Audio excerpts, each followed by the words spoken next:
growing up, we knew as children that whatever trouble we were in, if you cracked a joke and made my dad laugh, you were forgiven, because our dad held a sense of humour in such high regard, such a deep respect for a quick sense of humour, a quick wit. So that was really a huge part of our family culture.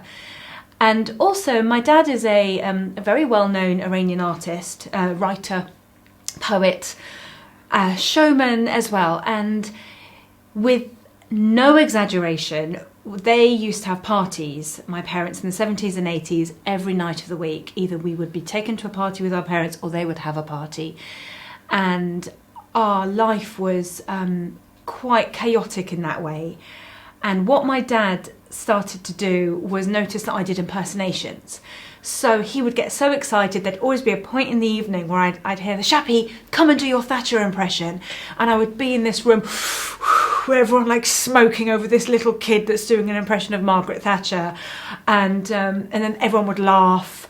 And I mean, I talk about this in my routine, that then my dad would look at me and go, oh, it was worth having children after all, because that was when, you know, our dad was the most proud of us, is when we were making everyone laugh. And so I think I learned that making a room full of people laugh is a very valuable thing.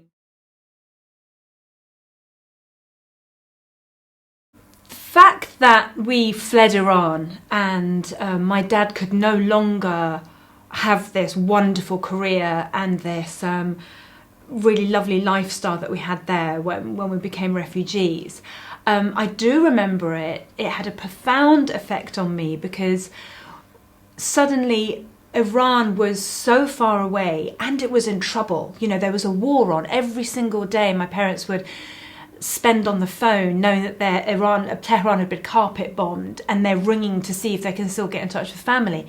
So that made up a huge, there was a huge lot of stress and anxiety connected with that. And looking back, I think that being refugees is a very different state of mind to being an economic migrant, because the sense of responsibility to maintain your culture and the idea that you will go back one day is very strong.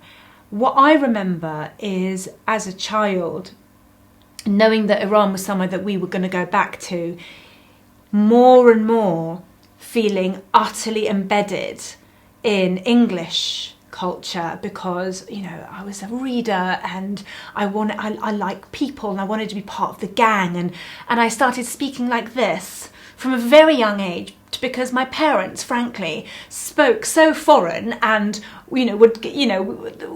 some people would be unkind to them in supermarkets.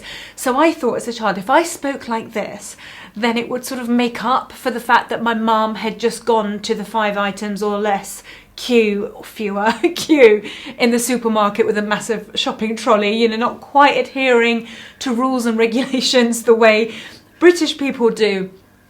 And so I really felt locked between two cultures in a way that I was quite obsessed with when I was younger. And when I first started doing stand-up, it was quite discombobulating for me to sort of figure out how to navigate it, because on the one hand, everything I knew at home was steeped in Iranian culture, but I was performing to a pub load of people in Leeds, you know, on a Saturday night, who really couldn't give a stuff about the Iranian Revolution. So, you know, you just had to learn at the age of, how old was I? 23 when I started stand-up, that how to sort of talk about my own life without making people feel excluded, and without people feeling that they were in some blooming lecture about Middle Eastern politics. And to an extent, looking back, I kind of hung myself on a hook, because then radio producers and TV producers got quite excited about the fact that, oh, she's an Iranian refugee and this happened. And then everything I did on TV and radio, the bits they edited in, were the bits about Iran. I remember doing shows and they would say to me, do Iranian jokes. And then, of course, you get people going, oh, she does talk about Iran. So like every performer, I sort of had to sort of navigate my way through my own sort of navel gazing and then work out a way to bring in everyone into my world. Yeah. I did. You see, what happened to us when I was a kid? When I was 11, terrorists were sent over from Iran to shoot my dad from the government itself, Iranian government itself, and Scotland Yard got wind of it and they looked after us, protected us. That fear never leaves you. You know, the job of a terrorist, killing is the tip of the iceberg, but the job of a terrorist is to instill terror. And that incident when I was 11 never left any of us. And I will admit that,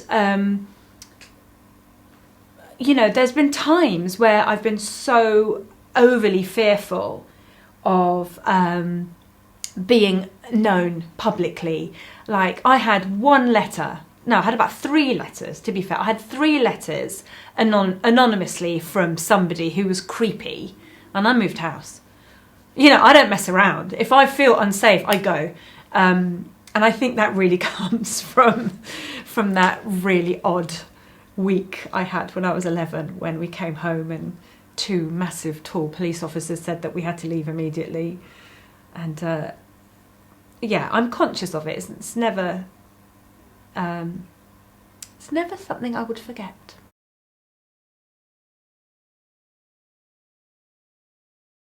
So when you are a working mother, working single mother in my case, you kind of tumble along, you're here, there, everywhere, you're working, got to pay the mortgage, you've got all the food on the table, I'm doing it all for my kids. Then one day, my daughter was 4 and she was doing impersonations of people. And her impersonation of me was this: Mummy's got to go now, bye, bye, Mummy's late now, got to go, bye, bye, bye. So she condensed her mother into the person that's always saying goodbye. And my heart I just died. But then I thought, you know, if I put the hours together, a 9-to-5 mum, you know, she has her own struggles and issues with time, like just getting home at bedtime. I take my kids away with me sometimes and it all works out. And what I found wasn't guilt that I'm leaving my children, because I always left them with people who adore them and love them. But it was more like, what am I missing out on? You know, childhood goes like that. And I think that's the thing that bothered me more than anything, is the fun that I have with them. And it's really, really hard, and there's no easy answer other than to say my daughter is a fantastic impressionist and she's my pension.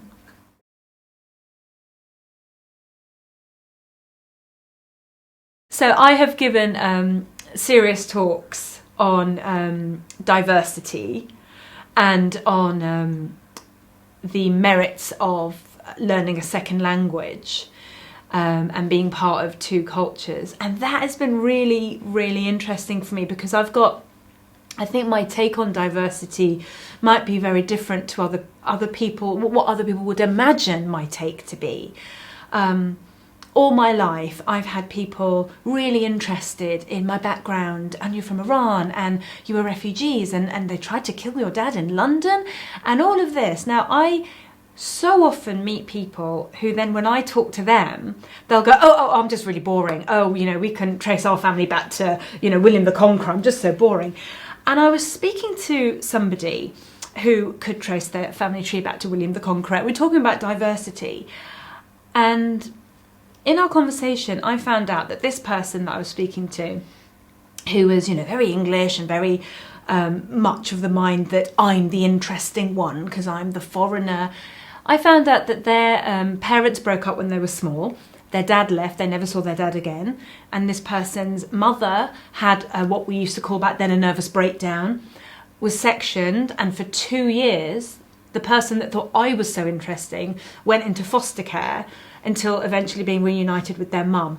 And I was like, wait a minute, So you've had that experience and you think you're boring because that experience has taught you to see the world in a different way. You understand emotions that a lot of other people don't understand. Your scope for understanding other human beings is massive. Perhaps that's why you're sort of interested in mine. So diversity is something that bigger than what we think it is. It's diversity of your life experience. And we're going through a process at the moment, and I understand why, because we've only just started to properly address the colour thing. I don't even know what to call it. Ethnic minority, person of colour, writer of colour, wok I call myself. I was called a writer of colour. It makes me sound like a crayon. But we sometimes can miss the fact that we're all diverse, and if we are able to share our stories, it's not a matter of you're interesting, I'm not, you're different, I'm not. Some of us fit in the gang or we don't fit in the gang for a million reasons, not necessarily the geographical space that you originated from.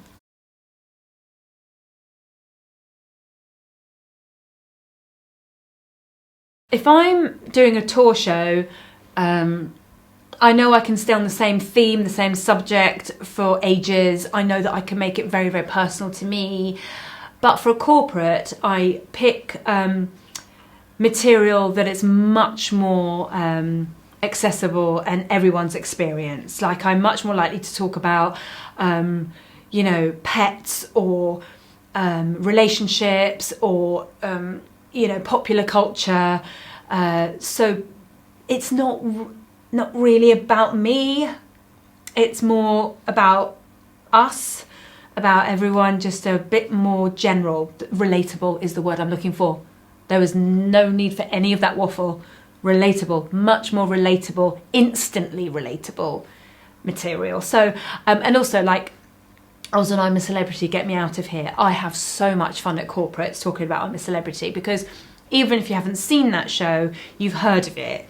And so it's a really fun thing to be able to talk about something everyone knows about. I love telling people who aren't in show business what it's like, the reality TV shows are like. So, I tell them that, like, in Celebrity MasterChef, you get, the longer you stay in it, the more money you get. And so I knew when I did it that I needed to get to the third round in order to give myself enough money to take maternity leave. I was pregnant, so I cooked really well, got through, got to the third round, got my maternity leave money, and then I made a sandwich. So I tell them about stuff like that, and I'm really honest. It's like, why would you do I'm a Celebrity if it wasn't for the money? It's like, I really want to sit on a rock for a while and have some bugs thrown down my pants. You don't, so I'm telling them that I'm a Celebrity, you get paid the same amount no matter where you come in the competitions. Of course I went out first. I won. I got a 2-week holiday on the Gold Coast.